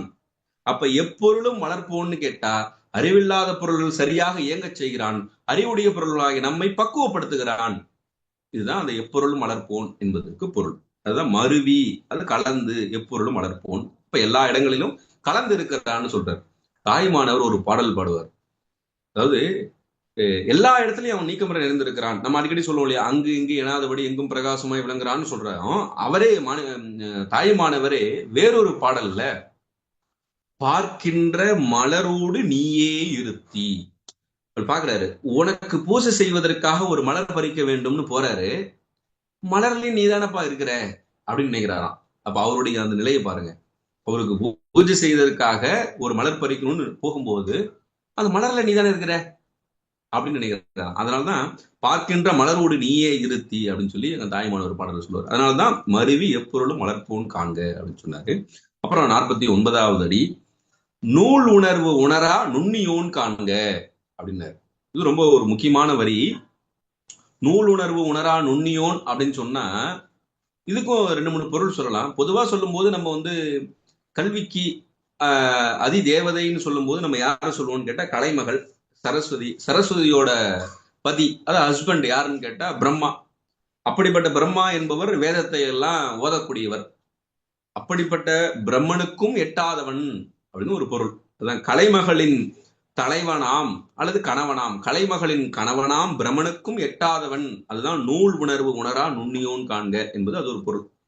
இன்னும் பாருங்க, இப்ப நம்ம நிறைய இப்ப உலகத்துல நிறைய பெரிய சொற்பொழிவாளர்கள்லாம் பாக்குறோம், நிறைய பெரிய பெரிய நூல்கள் எல்லாம் கரைச்சி குடிச்சவங்க எல்லாம் பாக்குறோம். அதாவது என்னன்னா, ஒரு நூல் எடுத்தாங்கன்னா எதையுமே ரெஃபர் பண்ணாம பார்க்காம கொள்ளாம அப்படியே மனப்பாடமா சொல்லுவாங்க. ஒரு கம்பராமாயணத்தை எடுத்தா கம்பராமாயணத்துல இந்த இடத்துல கம்பர் இந்த படலத்துல இந்த இடத்துல இப்படி சொல்றாருன்னு பாட்டையே சொல்லுவாங்க. அப்படி ரொம்ப அவ்வளவு ஆற்றல் உடையவர்களாக இருந்தாலும் சரி, அவர்களெல்லாம் நூல் உணர்வுல ரொம்ப ஆழமா இருக்கிறாங்களே மனப்பாடமா. அப்படி நூல் உணர்வு இருந்தாலும் நூல் உணர்வு உணரா நுண்ணியோடாக இறைவன் இருக்கிறான்னு சொல்றார். ஏன்னு கேட்டா அந்த நூல்கள் எல்லாம் நமக்கு தருவன அபரஞானம் தான். அபரஞானம் என்பது முடிந்த ஞானம் அன்று. அது பரஞானம் என்பதுதான் அனுபவ ஞானம். இந்த நூல்களின் வாயிலாக நாம் பெறக்கூடிய ஞானம் அபரஞானம். இந்த அபரஞானம் என்பது பரஞானத்திற்கு வாயில். ஆனா இதுவே போதுமா அப்படின்னு சொல்லும்போது, இந்த அபரஞானம் இப்ப எனக்கு எல்லாம் தெரியும் காலரை தூக்கி விட்டுட்டு இருந்தா அங்க தன்முனைப்பு ஒன்று வரும் இல்லையா? அதனால நூல் உணர்வு உணரா நுண்ணியோன்னு சொன்னார். அங்கேயும் எவ்வளவு நுட்பமா சூக்குமா இறைவன் இருக்கிறான் என்பதை எடுத்து காட்டுறாரு. அதனாலதான் ஞானசம்பந்த பெருமான் 3 வயதாக இருக்கும்போது அவருக்கு வந்து உமையம்மை பால் கொடுக்குறாங்க, அது தெரியும். பால் கொடுத்த பிறகு அவருக்கு என்னென்னலாம் வந்ததுன்னு சொல்லும் போது சேக்கிழார் ஒரு பாட்டு பாடுவார். அந்த பாட்டுல அபரஞானம் பரஞானம் 2ம் வாய்க்க பெற்றார்னு சொல்லுவார். அப்ப அந்த பால் குடிச்சாரு இல்லையா, பால் அருந்தினார் இல்லையா, அந்த பாலிலே அவருக்கு அபரஞானமும், அபரஞானத்தோட நிறுத்தல, அபரஞானத்தை ஊட்டினார் அப்படின்னு சொல்லல அவர், அபரஞானமும் பரஞானமும் ஊட்டினார். ஏன்னா அபரஞானம் மட்டுமே போதாது, பரஞானம் யார் பெறுகிறார்களோ அவர்கள் தான் இறைவனுடைய திருவடியை அடைவதற்கு என்லைட்டன்மெண்ட் அப்படின்னு சொன்னா அது பரஞானம் அடைதல் தான். இந்த அபரஞானம் என்பது நூல்கள் வாயிலாக ஒரு 4 செய்தி தெரிஞ்சுட்டாங்க, எல்லா திருமுறையும் 12 திருமுறையும் அவர் கரைச்சு கொடுத்துட்டாரு, சித்தாந்த சாஸ்திரங்கள்லாம் தெரியும், எல்லாம் தெரியும், சாஸ்திரம் எல்லாம் தெரியும் அப்படின்னு சொன்னா போதுமான்னு கேட்டா அங்க பரஞானம், அது அனுபவ ஞானம் மிக மிக அவசியம் என்பதை வலியுறுத்துவதற்காக தான் இந்த அடியை சொல்றாரு. நூல் உணர்வு உணரா நுண்ணியோன் காண்க. இதுக்கும் நம்ம அந்த சிவகோசரியாருடைய அவர் எவ்வளவு படிச்சிருக்கிறாரு, ஆனா ஒன்னும் இல்லை இல்லையா. அந்த அனுபவ ஞானம் என்பது கண்ணப்பருக்கு வாய்க்கப்பெற்றது அப்படின்னு சொல்லி பார்க்கிறோம். பொதுவா சைவத்துல திருப்பாசுரம், இப்ப வைணவத்துல திருப்பாசுரம்னு சொன்னா எல்லாரும் சொல்லுவோம், சைவத்துல திருப்பாசுரம்னு சொன்னா ஞானசம்பந்தர் அருளிய 3ஆம் திருமுறை. அது மதுரையில சமணர்களை எதிர்த்து ஒரு 3 வாதம் செஞ்சாரு. அதுல 3ஆவதாக சொல்லக்கூடிய அந்த வாழ்க அந்தணர் வானவர் ஆணினம் என்று சொல்லக்கூடிய ஒரு 12 பாடல் இருக்கு, அதுதான் திருப்பாசுரம் என்று சொல்லப்படும். அந்த திருப்பாசுரம் எவ்வளவு மேன்மையானதுன்னு சொன்னா, ஒரே ஒரு செய்தி சொன்னா உங்களுக்கு அந்த பாசுரம் எவ்வளவு மேன்மையானதுன்னு தெரியும். 12ஆம் திருமுறை அருளியவர் தெய்வ சேக்கிழார் பெருமான். தெய்வ சேக்கிழார் பெருமான் எல்லாத்துக்கும் அருளாளர்களுடைய நாயன்மார்களுடைய வரலாறு சொல்லிக்கொண்டே வருகிறார். அவரை பத்தி மகா வித்வான் மீனாட்சி சுந்தரம் பிள்ளை ஒரு செய்தி சொல்றார். அது சேக்கிழார் பிள்ளை தமிழ்னு ஒரு நூல் செஞ்சிருக்காரு. அதுல என்ன பண்றாரு, சேக்கிழார் உரையாசிரியரும் கூட, அவர் வந்து மூல நூல் ஆசிரியர் மட்டும் இல்ல உரையாசிரியரும் கூடன்னு சொல்றாரு. உரையாசிரியர்னு சொன்ன உடனே இவர் எந்த நூலுக்கு உரை எழுதினாரு, எந்த நூலுக்கு உரை எழுதினாருன்னு நம்ம தேடணும்னா எங்கேயும் கிடைக்க மாட்டோம். பெரிய புராணத்துல தெய்வ சேக்கிழார் என்ன பண்ணிருக்காருன்னு கேட்டா, ஞானசம்பந்தருடைய இந்த திருப்பாசுர பாட்டு இருக்குது பாருங்க, 12 பாட்டு. இந்த 12 பாட்டுக்கும் உரையாகவே ஒரு கிட்டத்தட்ட ஒரு 23 பாட்டு செஞ்சார். வாழ்கிற பாட்டுக்கு இத்தனை பாட்டு, அடுத்த பாட்டுக்கு இத்தனை பாட்டு அப்படின்னு தெய்வ சேக்கிழார் ஞானசம்பந்தனுடைய ஒரு பதிகத்துக்கு உரையே செஞ்சிருக்காருன்னு சொன்னா அந்த பதிகத்தினுடைய மேன்மை நீங்க எந்த அளவுக்கு இருக்குதுன்னு நீங்க புரிந்து கொள்ளலாம். சரி, அந்த திருப்பாசுரத்துல சொல்றாரு ஞானசம்பந்தர் இன்னொரு பாடல்ல, ஏதுக்களாலும் எடுத்த மொழியாலும் மிக்கு சோதிக்க வேண்டான்றார். அதாவது என்னன்னா, ஏதுக்கள் அப்படின்னு சொன்னா கருதல் அளவை, எடுத்த மொழி அப்படின்னு சொன்னா உரை அளவை. அது என்ன சொல்லுவாங்க, அளவையே பொதுவா 3ஆ சொல்லுவாங்க. அதாவது காட்சி பிரமாணம், அனுமான பிரமாணம், ஆப்த பிரமாணம் அப்படின்னு சொல்லுவாங்க. அது தமிழ்ல காண்டல் அளவை, கருதல் அளவை, உரை அளவைன்னு சொல்லுவோம். காட்சி பிரமாணம்னு சொன்னா நம்ம இதை கண்ணால பார்த்தா மட்டும்தான் நம்புவேன் அப்படின்னு சொல்றாங்க இல்லையா. இது கண்ணாலன்னா ஐம்பொறிகளும் ஐம்புலன்களும் நம்ம எடுத்துக்கணும். இப்ப உலகாயுதர்னு சொல்றாங்க இல்லையா, இன்னைக்கு வந்து அந்த நாத்திகவாதிகள்னு சொல்றாங்களே, அவங்களாம் வந்து கண்டதே காட்சி கொண்டதே கோலம்னு இருப்பாங்க. ஆனா அவங்களுக்கும் சைவ சித்தாந்தம் என்ன சொல்லணும்னு கேட்டா, கருதல் அளவையும் நீங்க எடுத்துக்கொள்ளணும்னு சொல்லி அவங்கள வந்து மறுப்பாங்க.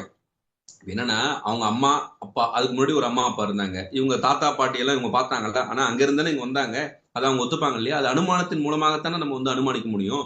இந்த பையன் எங்க 3ஆம் தலைமுறையை பார்த்திருக்கிறான் அப்படின்னு சொல்லி மறுப்பாங்க. அது ஒரு பக்கம் இருக்கட்டும். இந்த கருதல் அளவை என்பது அனுமான பிரமாணம்னு சொல்லுவாங்க. அது எப்படின்னு கேட்டா, ஒரு உதாரணம் சொல்லுவாங்க. விட்டு நீங்காத தன்மை அவினாபாவம் அப்படின்னு சொல்லுவாங்க. அது என்னன்னு கேட்டா, ஒரு இடத்துல இருந்து ஒரு புகை வருது. ஒரு இடத்துல இருந்து புகை வருதுன்னா என்ன தெரியுது நமக்கு? அங்க நெருப்பு இருக்குதுன்னு தெரியுது. அதுதான் விட்டு நீங்காத தன்மை. அதுதான் அவினாபாவம்னு சொல்லுவாங்க. அப்ப ஒரு இடம் இருக்குதுன்னா அது அந்த அந்த புகையை கொண்டு நெருப்பு வருது.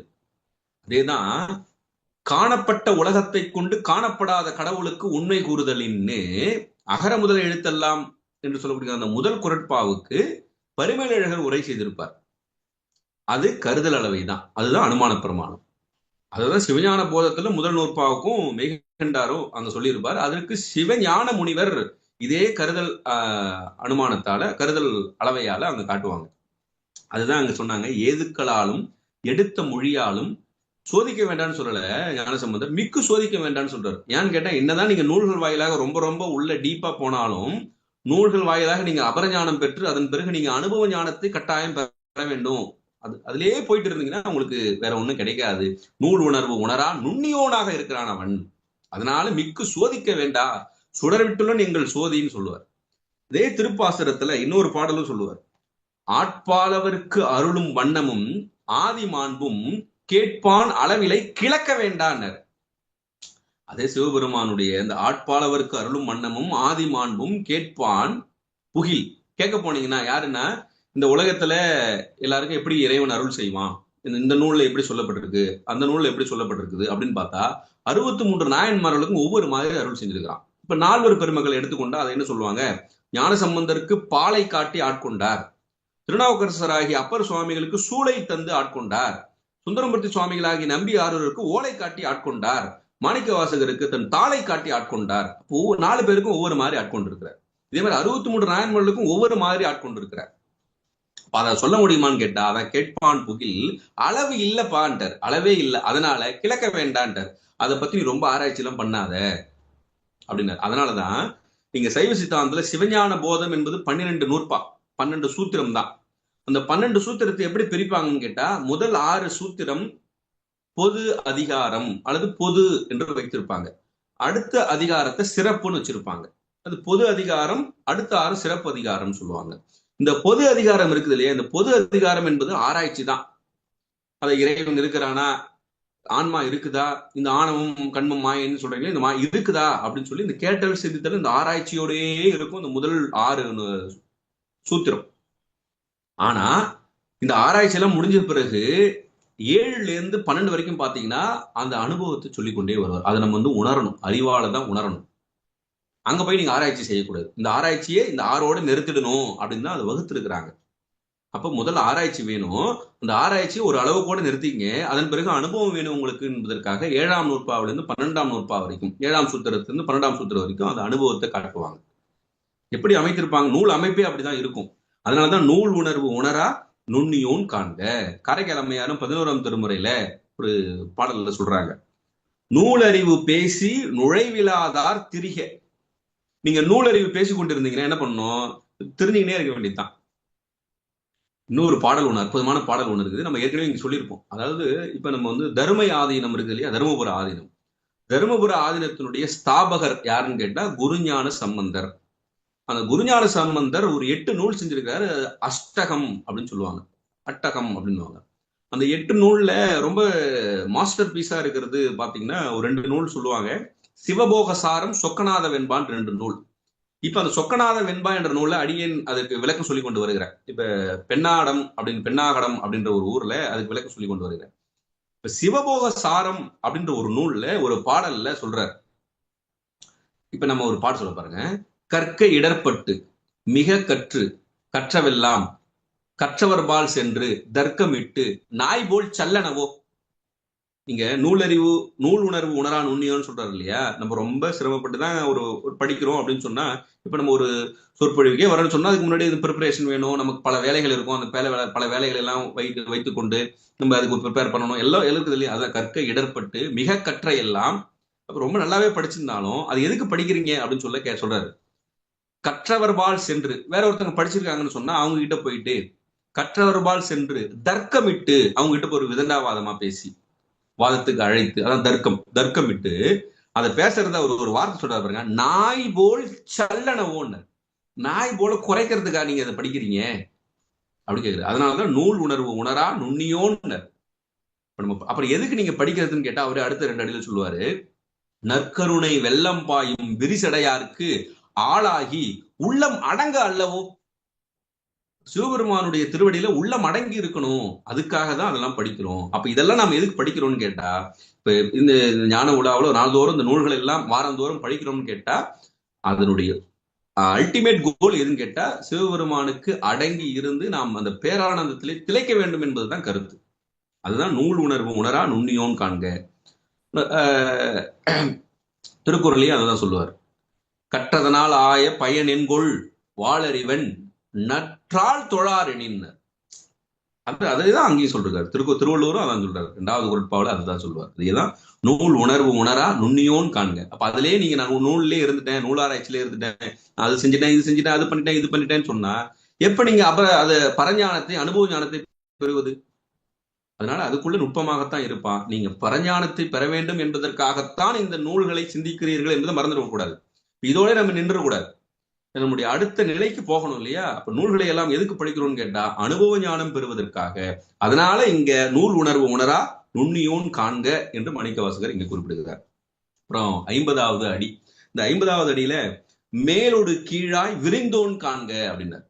மேலோடு கீழாய் அப்படின்னா, அதாவது தத்துவங்களை சொல்லும் போது சைவ சித்தாந்தத்தில் 36 தத்துவங்கள் சொல்லுவாங்க. அதுல நிலம் முதல் நாதம் ஈராக 36 தத்துவங்கள். அதனால இந்த பூமி முதல் நாதம் மீறான அனைத்திலும் பறந்து இருக்கக்கூடியவன். அதுதான் மேலோடு கீழாய் விரிந்தோன் காண்க அப்படின்னு சொன்னார். அது இன்னும் கேட்டா மேல் கீழ் அப்படின்னு சொல்லும் போது பொதுவா 4 திசை சொல்லுவோம் இல்லையா? 4 திசை சொல்லுவோம். அந்த 4 திசையே தென்மேற்கு வடகிழக்கு அப்படின்னு சொல்லும் போது 8ஆ சொல்லுவோம். இப்ப 8 திசையே மேல் கீழ் சேர்த்து 10ஆ சொல்லுவோம். அப்படி இந்த 10 திசைகளிலும் இருக்கிறான்.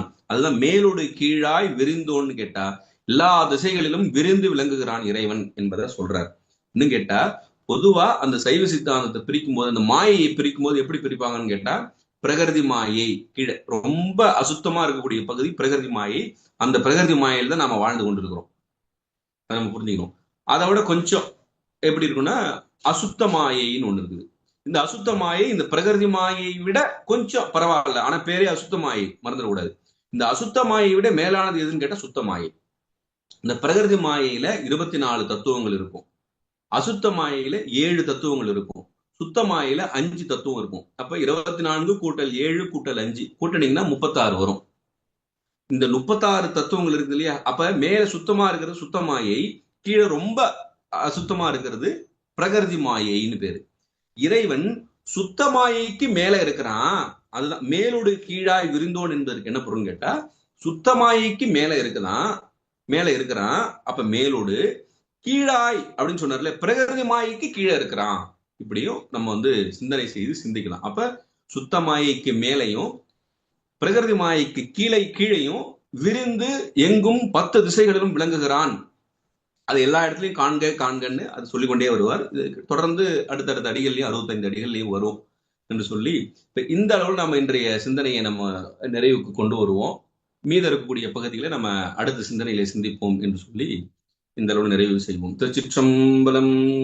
கல்லா பிழையும் கருதா பிழையும் கசிந்துரைக நில்லா பிழையும் நினையா பிழையும் நின் அஞ்செழுத்தை சொல்லா பிழையும் துதியா பிழையும் தொழா பிழையும் எல்லா பிழையும் பொறுத்தருள்வாய் கச்சி ஏகம்பனே.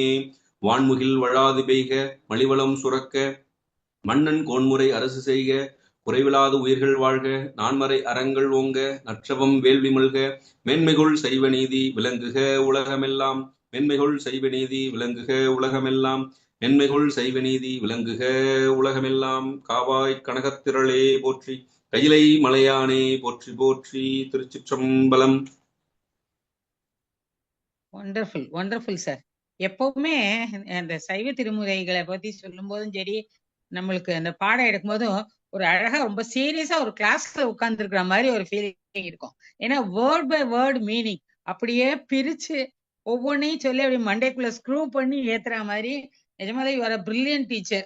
அதை சொல்லாம முடியவே முடியாது. ரொம்ப அருமையா சொன்னீங்க. அந்த கர்ணனோட கதையில எப்படி இவர் கண்ணப்பனோட கதையில அன்பு ஒண்ணுதான் முக்கியம்னா, நம்ம வந்து பகவான கொஞ்சம் ஒரு மாதிரி செலஸ்டியலா நினைச்சுட்டு இருப்போம். அது இல்லாம அவர் ரொம்ப உனக்கு பசிக்கும் இல்லையா, நம்மள மாதிரி உணர்வுகளோட அப்படி பண்ணிட்டு வாயில தண்ணி எடுத்துட்டு தன் தலையில பூவை சூடிண்டு கையில மாமிசத்தை வேட்டையாடி குளிச்சா பசிக்கும் அந்த மாதிரி எடுத்துன்னு வந்து, எவ்வளவு நம்மளுடைய உணர்வு தான் அவருக்கும் அப்படின்னு தன்னோட பெடஸ்டல்லையே பகவானை வச்சு யோசிச்ச அந்த அன்பு. அது அன்பே சிவம்ங்கிறத அவர் அப்படி காமிச்சிட்டு, அதனாலதான் அவர் நில்லு கண்ணப்பான்னாராம். ஏன்னா எனக்கு இப்ப கைவசம் மருந்து இருக்கு, வேடம் இல்லையா, கண்ணுக்கு கண்ணு பல்லுக்கு பல்லுங்கிற மாதிரி அதுதான் பண்ணணும் அப்படின்னு. ரொம்ப அழகா இருந்தது அது. அதே மாதிரி இன்னொன்னு கூட நான் உங்கள்ட்ட கேட்கணும்னு நினைச்சேன். சிவபுராணத்துல வந்து ஏகன் அநேகன் அப்படின்னு சொல்றாரே, அப்போ எல்லாத்துலயும் நிறைஞ்சிருக்கிற தன்மையத்தான் அப்படி சொல்றாரு இல்லையா? அதை கேட்கணும்னு நினைச்சேன். அப்புறம் நீங்க சொன்ன இந்த ஏகன்னா இப்ப ஒருவன் என்னும் ஒருவன் காண்கன்னு பார்த்தோம் இல்லையா, அது ஏகன். அநேகன் சொன்னா எல்லா இடங்களிலும் அவன் நிறைந்திருக்கிறான், அதுதான் வியாபித்து இருக்கிறது. ரொம்ப அருமையா இருந்தது. அதே மாதிரி இந்த பஞ்சு சொன்ன நீங்க பிரபஞ்சம் சொன்னீங்க இல்லையா, தத்துவ போதத்திலேயே அது பஞ்சீகரணம்னு தான் அது இருக்கு. உலகம் எப்படி ஆதியில உண்டாச்சுன்னா இந்த 3 குணங்களையும் வச்சு பஞ்சபூதங்களையும் வச்சு சுவாமி வந்து எப்படி அழகழகா ஒன்னொன்னையும் உண்டாக்கினார் அப்படிங்கிற இது வரும். அந்த பஞ்சீகரணம்ங்கிற அந்த வேர்டும் எனக்கு ஞாபகம் வந்தது. அப்புறம் நீங்க ஐயா துய்யாய்னா கணபதிக்கு தான் சொல்லுவார். அந்த ஐயாய் துய்யாயின அவர் வந்து இந்த தும்பிக்கை எல்லாமே ரொம்ப அதிசயம் இல்லையா, வேற்று தலையை வச்சதுனால அதுவே ஒரு பிறப்பு ஒரு அதிசயம் அப்படிங்கறதுனால அற்புதம் அப்படிங்கிறதுக்கு அது தோணித்து எனக்கு. அதையும் நான் குறிச்சு வச்சினேன். அப்புறம் ஐயா துய்யாயின்னு சொல்றாரு அருணகிரிநாதர். அப்புறம் அந்த அறிவு பத்தி சொன்னேன் இல்லையா, அதுலயும் அருணகிரிநாதர் நான் திருப்புகழ் ஸ்டூடெண்ட்னால எனக்கு அதுவும் தோணித்து. அறிய அறிய அறியாத அடிகள் அறிய அடியேனும் அப்படின்னு எழுதுவார். ஏன்னா எவ்வளவுதான் நம்மளுடைய நாலேஜ்னால பிடிச்சிடலாம்னா இட் இஸ் ஆல்வேஸ் இம்பாசிபிள். அவர்கிட்ட பணிஞ்சு அவனருளாலே அவன்தாள் வணங்கிங்கிற மாதிரி அவருடைய சரணாகதியை பற்றினோம்னா தான் நமக்கு கொஞ்சமாவது மண்டையில வரும் அப்படிங்கிறது ரொம்ப அழகா இருந்தது. அதை கேட்கறதுக்கே கொடுத்து வச்சிருக்கணும், அவ்வளவு நல்லா இருந்தது. ரொம்ப அற்புதமா இருந்தது. நீங்க வந்து இந்த இது சொன்ன இல்லையா, உன்மத்த பஞ்சாஷத், அதுதான் ஆத்மார்ப்பண ஸ்துதின்னு அப்பய தீட்சிதர் இறைவன் அருளால அந்த அப்பய தீட்சிதரோட அந்த 50 பாட்டும் நான் பாடம் கேட்டிருக்கேன். அதை தமிழ்ல கவிதையா எழுதினேன். அதனால எனக்கு அது ரொம்ப பிடிக்கும். அதுல வந்து தன்னை எவ்வளவு பெரிய மகானவர். அவர் வந்து சிவசன்னதிங்கும் போது தீட்சிதர் சன்னதியே சிவசன்னதி தானே அவருடைய ஸ்டூடெண்ட் ஒருத்தர் சொல்றாரு. ஏன்னா இவரை பார்த்தா அவரை பார்க்க வேண்டாம், இவரில் அவர் அவரில் இவர்ங்கிற மாதிரி சொல்லிட்டார். எங்க அந்த அளவுக்கு ஒரு சாநித்தியம் பெற்ற ஒரு மகான் தன்னை வந்து நாயேன் கடையேன் என்ன அழகா சொல்லிக்கிறார். அதே மாதிரி என்ன உதாரணங்கள், அது ரொம்ப அருமையா இருக்கு. நான் ஒரு தடவை உங்களோட அதை பகிர்ந்துக்கிறேன். அந்த 50 பாட்டையும் நான் அப்படியே தமிழ்ல எனக்கு தெரிஞ்ச மாதிரி சிம்பிளா, நான் வந்து நான் வந்து இதெல்லாம் புலவரெல்லாம் படிக்கல. பட் அன்புனால நீங்க சொன்ன மாதிரி சிவன் மேல உண்டான அன்புனாலையும் அப்பய தீட்சிதர் மேல உண்டான மரியாதையினாலையும் அந்த உன்மத்த பஞ்சாஷத் ஆத்மார்ப்பண ஸ்துதியை தமிழ்ல அப்படியே எழுதினேன். ஏன்னா டாக்டர் டிவிஎஸ்னு அண்ணா சுப்பிரமணியம்னு சொல்லுவாங்களே இதுல ராமகிருஷ்ணா மட்ட, அவரோட ஸ்டூடெண்ட் அவர் டாக்டர் டிவி சுப்பிரமணியம்னு சங்கர் நேத்ராலயா இதுல அவார்ட்லாம் வாங்கினவர், பெரிய ஸ்காலர். அவர்கிட்ட பாடம் கேட்கிற பாக்கியம் கிடைச்சது. அதுல வந்து ரொம்ப அழகா அவர் சொல்லி தந்தார் அந்த உன்மத்த பஞ்சாஷத்தை. ஒவ்வொரு வார்த்தைக்கும் உங்களை மாதிரி அர்த்தம் சொல்லி கொடுத்து எங்க மண்டைக்குள்ளேயும் ஏத்தி விட்டார். நாங்க எல்லாம் நிறைய ஒரு 10 லேடிஸ் அதுல போய் கத்துண்டோம். உடனே எனக்கு அது ரொம்ப அப்பீல் ஆச்சு. அதனால அது அப்படியே தமிழ்ல கவிதையா எழுதி வச்சிருக்கேன். அது வந்து அதை உங்கள்ட்ட அனுப்புறேன். அதை பகிர்ந்துக்கணும். அது என்னன்னா பெரிய கவிதையெல்லாம் நான் ஒன்னும் புலவர்லாம் இல்ல, சும்மா ஏதோ ஒரு அன்புல எழுதினதுதான். அதனால அதை பகிர்ந்துக்கணும்னு ஆசைப்பட்டேன். ரொம்ப அற்புதமான பாடல் அது. இந்த அண்ட பகுதியில வந்து நான் இவ்வளவு நாளா இதெல்லாம் கேட்டதே இல்ல. ரொம்ப அருமையா இருந்தது. ரொம்ப ரொம்ப ரொம்ப ரொம்ப நன்றி. வார்த்தையால நன்றி சொல்ல முடியாது. வணங்குகிறேன்.